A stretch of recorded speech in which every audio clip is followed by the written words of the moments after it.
Praise the Lord, you beautiful, blessed souls. Been late getting out some words. I need to get some more out today. So I'm going to try. There's a lot going on in this world. I just want to pray for the people with the storms that's going through that because I got some family down there going through it with no power and stuff. Need to keep these people in prayer. Also, I see the attacks going on with this war. Hopefully, we're not going to go to war, but I see they've been doing some stuff over there as well. On top of, I believe there's a strike with the with these what is it, trucking transportation companies, which is terrible. I think the docks or something like that, which is really terrible because right about now we don't need that on top of the storms and stuff. So it's like, what a great time to have that. So we need to keep our eyes and be prayerful about that too. These are people's lives, their jobs, their families. On top of that, this election is crazy and all of the stuff going on with Old Diddy because they didn't charge Mayor Eric Adams, which is my bad, with some stuff. But anyway, it's crazy. It's crazy out here. We gonna pray for these folks. Ask God to fix it in Jesus' name. Lord, please bless them and fix it. Jesus, fix it. But what I'm getting into right now is I'm gonna try to go through Exodus because I believe Exodus 1 through 4. I might do 1 and 2 together and then do 3 and 4 because I am. Wait a minute, was it 1 and 2? Let me see. I'm a little behind. So I may do 1 and 2 and then 3 and 4. Oh, excuse me. Oh, okay. I'm gonna read a little bit. Let me see. Okay, these are the names. Okay, of the sons of Israel. Okay, I think I did this. Now they are crossing the kingdom. Did I know? Okay, I think I went through 1. Yeah, I think I'm on 2. Sorry about that. So I'm on chapter 2. Now a man from the house of Levi went and took his wife, a Levite woman. The woman conceived and bore a son. And when she saw that he was a fine child, she hid him for 3 months. And when she could no longer hide him, she took him and made a basket of bulrushes and put him in the Nile River. And his sister Miriam watched at a distance, so she wanted to know what would happen to him because remember at the time they were killing. Now we got to think about this because already, from the last, I believe we were talking about how they did, they were killing all the children. So in order for her to protect him, she had to do this. So his life was already up on this, some situations from birth. He already escaped death just by this situation. So as his sister Miriam was walking, watching the basket, she saw the woman who happened to be Pharaoh's daughter, I believe, bathing in the Nile. And she looked and she grabbed the basket and looked at the child. And she said she felt sorry. She felt pity for the child. So she said, this is one of the Hebrew children. Then his sister said to Pharaoh's daughter, shall I go, Miriam, because remember she was following the basket, shall I go call you a nurse from the Hebrew women to nurse the child for you? That was her brother. And that was Moses, of course. And her mother had just put the baby in the basket to save his life. So God had worked this out already. So now, his mother is not only going to nurse him, and he's going to live, but not only that, but now she's going to get paid by the Pharaoh's daughter because he's going to be raised, in the Pharaoh's house. She's going to get paid for nursing her own son. So that was God really doing some things. So what happened was, okay, so she told her yes, and she went and got a mother. So when the child grew older, she brought him to Pharaoh's daughter and became her son. She named him Moses because she named him that because she drew him out of the water. So one day when Moses had grown up, he went out to his people and he looked on the burdens and he saw, an Egyptian being beaten, Egyptian beating a Hebrew, which was one of his people. And he looked, this way and that, and seeing no one, he struck down the Egyptian and hit him in the sand, which means he killed him. And when he went out the next day, behold, two Hebrews were struggling together, and he said to the men in the wrong, why do you strike your companion? And he answered, who made you a prince and a judge over us? Do you mean to kill us as you killed the Egyptians? So he thought nobody saw him, kill the guy the day before. I guess he was one of the taskmasters. And when the Pharaoh heard of it, he sought to kill Moses. So Moses fled. He fled from Egypt to keep from being killed by Pharaoh. So he ended up in the land of Midian, and he sat down by a well. So we already see his character. He's already the type of person that does not like injustice. So we already see God's hand in all of this and his plan for his life. So now the priest of Midian had 7 daughters, and they came to draw water and fill the troughs to water their father's flock. And the shepherds came and drove them away, but Moses stood up and saved them. Once again, he's rescuing folks and, coming to aid, and watered their flock. So when they came home to their father, Reuel, he said, how is it that you have come home so soon today? And they said, an Egyptian delivered us out of the hand of the shepherds, and even drew water for us and watered the flock. And he said to the daughters, then where is he? Why have you left the man? Call him, that he may eat bread. And so Moses was called in, and he was content to dwell with them, and they allowed him to stay there. And he gave Moses one of his daughters named Zipporah. And she gave birth to a son and called his name Gershon. For he said, I have been a sojourner in a foreign land, meaning he's away from his homeland. So during those many days, the king of Egypt died, the one that was after him. And the people of Israel groaned because of their slavery and cried out for help to God. So their cry for rescue from slavery came up to God, and God heard their groanings, and God remembered his covenant with Abraham, Isaac, and with Jacob. So God saw the people of Israel, and he knew he was ready to deliver them. So now when we look at this, it's like there's a lot of things going on. One, I see he escaped death. One, he's a part of his mom and dad's names were never known, which was kind of, they just said a Levite woman. So, but we also know, being that he was a Levite, that he comes from the tribe of Levi, which is a priestly tribe, if you look it up. And he was saved, he was hidden, so he wouldn't be killed. This is from birth. Because remember, the order, the decree was that they were to kill them, the newborn, especially if they were male. A lot of this makes a lot of sense. And then when we look at it too, and we understand how there's more women children, because, the fact of the matter is, they were after the male children, of course. So then,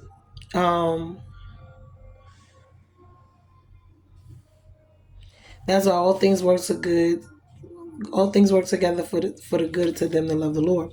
And that is what, as we see, his mother got paid to nurse him. Not only was he saved and not killed, okay, but his mother was able to nurse him herself.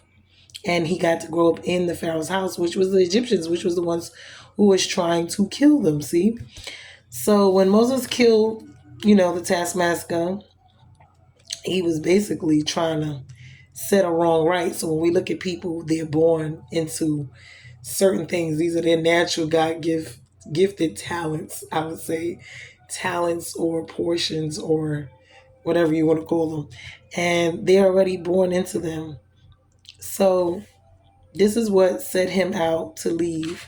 And a lot of times we're called to leave our families or leave, our, where we're from. Because even to go off and do other things. So at this point, he ended up leaving there. And it was to save his own life. But he did murder somebody, which is something else. Moses was actually a murderer. He killed the taskmaster for beating, one of the slaves, And as we can see, he's a problem solver. He went out, even when he went to the Midian and he saw them, he was breaking up the situations between them, as well as, the Jewish people that was there fighting. So we already see that Pharaoh already has some stuff going on inside of him that God had birthed in his life from the beginning. When God says he called us by name, that's exactly what it is he did. And so But what we've seen in what I've seen in this situation was, you know how they gave us the Prince of Egypt, which is one of the movies about Moses, but they made it seem like Moses did not know his heritage. He did. He never, I would say, not knew that he was a Hebrew or not an Egyptian, even though he grew up in that household. And that whole thing with him and the other son and all that's propaganda, honey. Them people were doing a lot. That is just the movie people. And he was never heir to the throne because he is a Hebrew. So he was never gonna have the throne. That was another thing. Because he wasn't of the royal bloodline. Um, and they all knew, meaning Pharaoh, all of them knew he was a Hebrew, along with himself.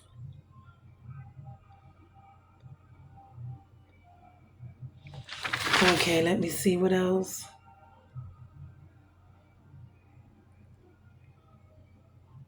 So God remembers his covenant with Abraham, Isaac, and Jacob, who becomes Israel. And this is after all of them, have gone on and Joseph is gone. But the one thing about this whole situation, we see destiny here.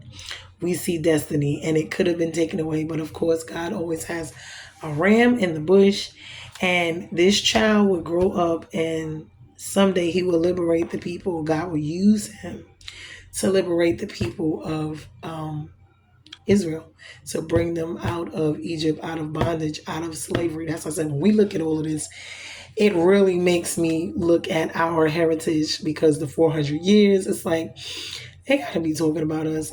I really believe there's people. I don't care what people say. And they said even in the all of those caves and stuff, what they call them, the pyramids, that the faces are black. So we already see that. So now I'm gonna go into that was 2. So now I'm gonna go into 3, Exodus 3. I'm gonna try to get through 3 as well. Okay, let me see if I can do this. So now Moses was keeping the flock of his father-in-law Jethro, the priest of Midian, and he led his flock to the west side of the wilderness and came to Horeb, or Mount Horeb, which is the mountain of God. And the angel of the Lord appeared to him in a flame of fire out of the midst of a bush. He looked and beheld the bush was burning, yet it was not consuming and not on fire. So, and Moses said, I will turn aside to see this great sight, why the bush is not burned. So when the Lord saw that he turned aside to see, God called him out of the bush, Moses, Moses, and he said, here I am. Then he said, do not come near. Take your sandals off your feet, for the place on which you're standing is holy ground. And he said, I am the God of your father, the God of Abraham, the God of Isaac, and the God of Jacob, which is Israel. And Moses hid his face, and for he was afraid to look at God. Then the Lord said, I have surely seen the affliction of my people who are in Egypt, and have heard their cry, and because of their taskmasters, I know their sufferings, and I have come down to deliver them out of the hand of the Egyptians, and to bring them up out of that land to a good and a broad land, a land flowing with milk and honey, to the place of the Canaanites, the Hittites, the Amorites, the Perizzites, the Hivites, and the Jebusites. And now, behold, the cry of the people of Israel has come to me, and I have also seen the oppression with which the Egyptian oppressed them. Come, I will send you to Pharaoh, that you may bring my people, the children of Israel, out of Egypt.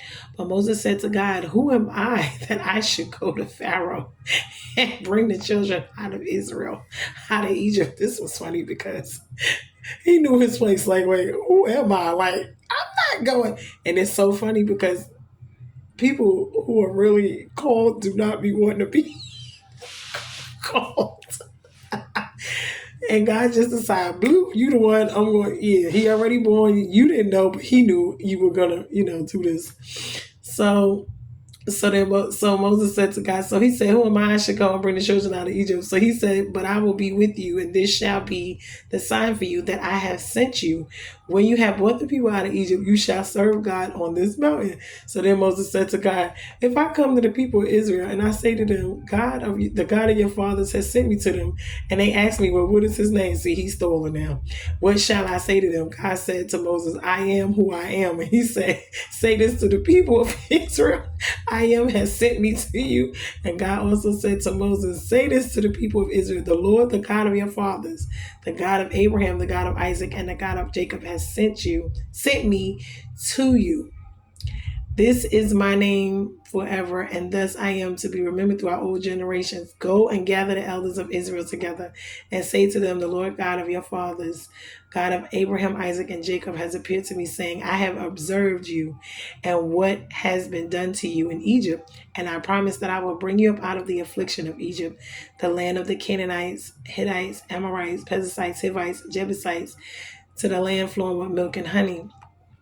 And they will listen to your voice, and you and the elders of Israel shall go to the king of Egypt and say to him, the Lord, the God of the Hebrews, has met with us, and now please let us go a 3 days journey into the wilderness, that we may sacrifice to the Lord our God. But I know that the king of Egypt will not let you go, God said, unless compelled by a mighty hand. This is going to get interesting.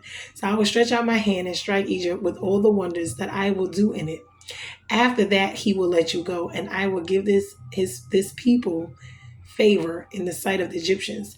And when you go, you shall not go empty, but each woman shall ask of her neighbor and any woman who lives in her house for silver and gold, jewelry and clothing. You shall put them on your sons and your daughters, so you shall plunder the Egyptians.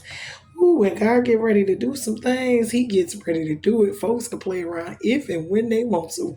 But when God get ready to do some things, he will do them. Now, there's a couple of things that's going on in here that kind of really, one, God hears and he knows and he sees all. And this is why people just get it twisted. They think they be doing stuff. These are oppressors. Remember, they originally went to Egypt because of Joseph, and that was their help. That was their safe haven. That was their rescue type situation. And God sent them there for that. But now this has become a problem of oppression and depression and all of these things that they are doing to them. The wicked evilness, that they are doing to them for absolutely no reason at all. And this is what I talk about when I talk about the pharaohs and the Goliaths, because the Goliaths are, the big ones, and the pharaohs, because these are the pharaohs in our lives. And these are the people who you've done nothing to, but yet they want to oppress, they want to mistreat, they want to do you wrong just for their own personal pleasure and gain, which all of it is evil, demonic, and wicked, and it's all from basically the devil. Now, God knew that this was going to happen, and as we also see, he said also in this that what happened was Pharaoh was not going to let them go right away. God already knew that. See, he already knew that. And he said he's not going to let them go right away. And it's going to take a lot for him to do that. Why? Because pride and ego. He already knew the heart of Pharaoh. And see, God is the one that can harden or soften people's hearts towards you. That's why this is very interesting when we see this whole situation. So we're going to look further into this. I want to go into some commentary on both the first one and the second one. Like I said, first of all, Moses did not want to go. He was stolen, as we can plainly see. Moses was not trying to be up front, no leader, no doing this, no doing that. Little did he know his life was spared and saved from the beginning. He was born to do this. This is what he was born to do. And so this is the thing. Moses was like, listen, I ain't, who am I? I ain't the one. God, like, listen, you going, it's you, ain't nobody but you. You gotta go. Oh, it's like, and you can tell he's stolen. Like, who am I supposed to say sent me? And it's like, just tell him I am. It's something.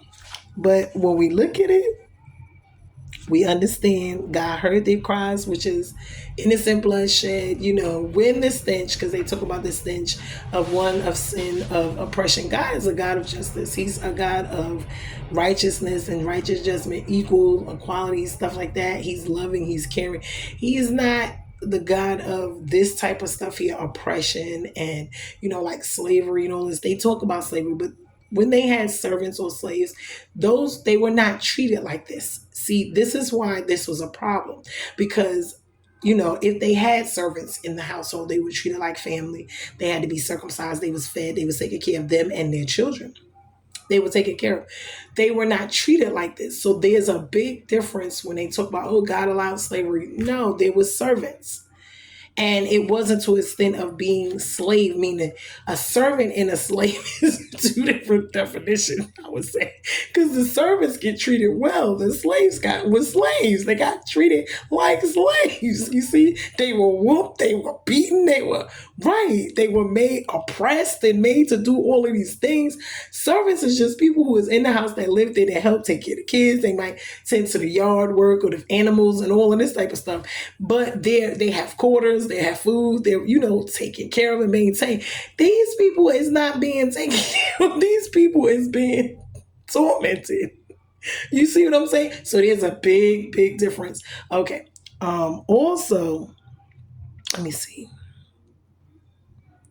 So God promises to deliver them. He lets them know who he is. He gives them their name. He is the I am, who is the I am. They say Alpha, they say Omega. They say, he has many names, but that's the name he gave them. He's the beginning, he's the end, he's the middle, because he already knew what all this stuff was going to happen.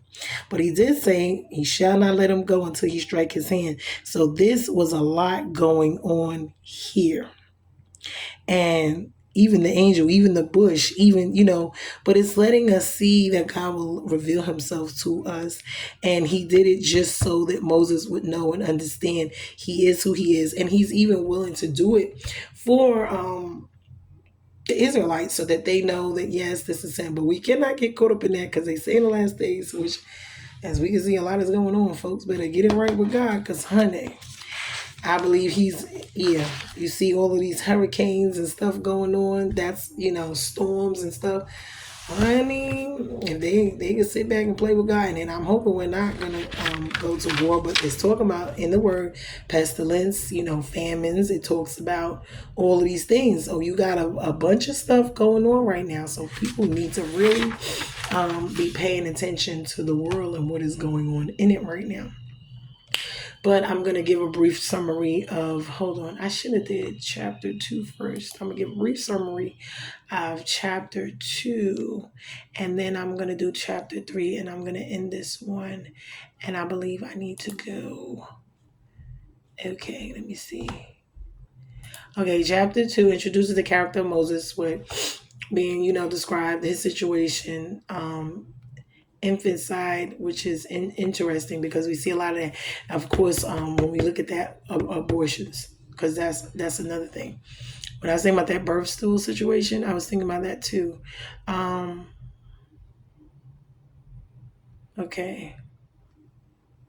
They provide Moses with everything he needs. That's the funny thing about this too. He grew up actually in an Egyptian household, but later on he will eventually go back to liberate the very people.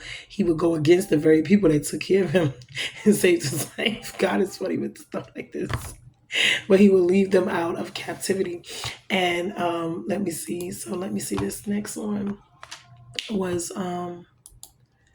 prior chapters. Exodus explain how the descendants of Abraham became a nation which was populous but enslaved right in Egypt. And it describes a moment when God calls Moses to lead Israel out of slavery. And this is accomplished through the miracle of the burning bush. And the beginning of this dialogue between God and Moses includes messages for both Israel and Pharaoh, and will continue into chapter 4. So he's giving Moses the information to tell not only to Pharaoh, but also to the Israelites, and these people are hard-headed, and I believe with everything in us, this is us, especially as Black people, and I believe that the reason that we go through so much in life and in this world, because everyone just seems to hate us. It's terrible. But Christ said they will hate you because of me. And when he walked the earth, he said it. They hated him. They're going to hate you as well. And they're going to hate you because of me. So let me see. I think I'm going to end this one. It reminds me of the story of Jonah as well. Jonah was cool. We got to talk about Jonah later on down the line. Jonah was cool to go to Nineveh. He didn't want to go. And he was just hard.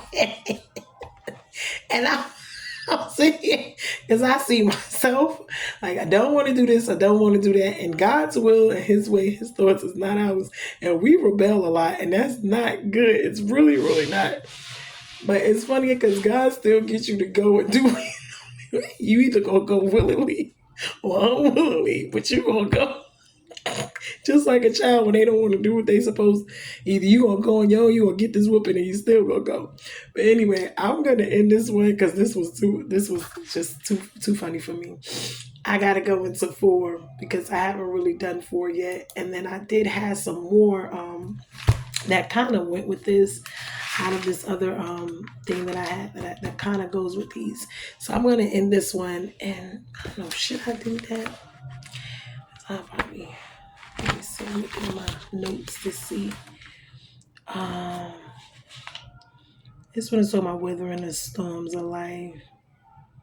And sometimes it's because of disobedience. Just as we see, sometimes it's to strengthen our faith. Sometimes it's to grow us in lessons. And sometimes it's to deliver us.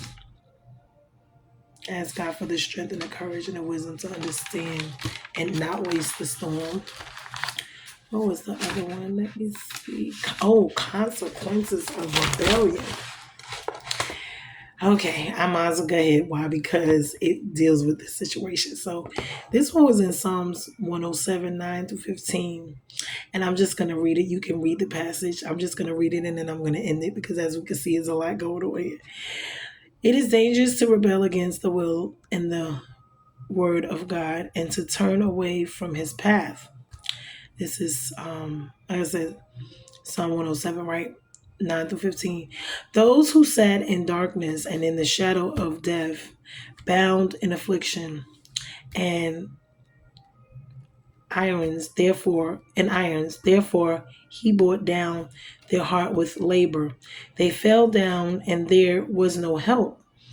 This is a terrible, painful plight of all whom rebel against God and God's will and his word. Darkness, death, despair, wanting to rebel, to do your own thing, your own way, is the greatest judgment you can have in your life. Is for God to let you go in that direction and do what you want to do. Because sometimes he won't change the circumstances once you get there or the consequences, but he will allow it to change you. And he will be there to restore and or replace whatever. But I'm going to read the passage real quick just so you can kind of get an understanding of what that one was about. Hold on, let me go back. Psalm, what is it? Okay, Psalms. And then I'm going to end this one because I think I have a couple more, but I think they're a little bit different. So, okay, Psalms, what was it, 107? Okay, I'm going to read the passage, the scripture, and then you can kind of take it from there and kind of get it yourself and see what's going on. 107, 9 through 15. Hold on, let me read it real quick. Okay. For he satisfies the longing soul and the hungry soul, and he fills with good things. Some sat in darkness and in the shadow of death, prisoners in affliction and in irons, I guess like the chains, shackles, bound, bondage. For they have rebelled against the words of God and spurned the counsel of the Most High. So he bowed their hearts down with hard labor, meaning he allowed them to be, and they fell down with none to help.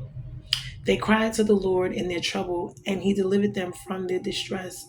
He brought them out of darkness and the shadow of death and burst their bonds apart. Let them thank the Lord for his steadfast love, for his wondrous works to the children of man. For he shatters the doors of bronze and cuts into the bars of iron. Those are the chains, the bondage. And because of their iniquities suffered affliction, they loathed any kind of food, and they drew near to the gates of death. They cried to the Lord in their trouble, and he delivered them from their distress. And this reminds me of Exodus, because a lot of times we get delivered and we just pay God no mind after the deliverance. We, oh Lord, please do this, do that. And then once we get it, it's a wrap. So we have to be the rebelness. The rebels, the disobedient, the hard-headed chillins. We all have been. But anyway, I'm gonna let this go. I'm gonna let it go. I think it's I hope it ain't too long. But love you guys. Please like, share, and subscribe. We're getting into this. I'm going to get into Exodus 4, but before I do that, I think I had some more other stuff to do. I had looked in Job, it was some Matthew stuff, but I'm kind of a little bit all over the place, but trying to get through this because this has a lot to do with what's going on over there right now, and it explains a lot as to what's going on in the land and why they're fighting and all this other stuff. And hopefully we will not be going to war, because I'm hoping that that's not an option for us. But as we already know, the Bible speaks of all of this, so we don't know when, where, or how, but we know it's going to happen. It's going to happen eventually. But love you guys. As a like, share, and subscribe. I don't ask for any funds on this channel. I just am sharing, what I'm learning, and I want you guys to learn or try to look it up and, get involved yourself with reading and seeking God for yourselves. Love you guys later.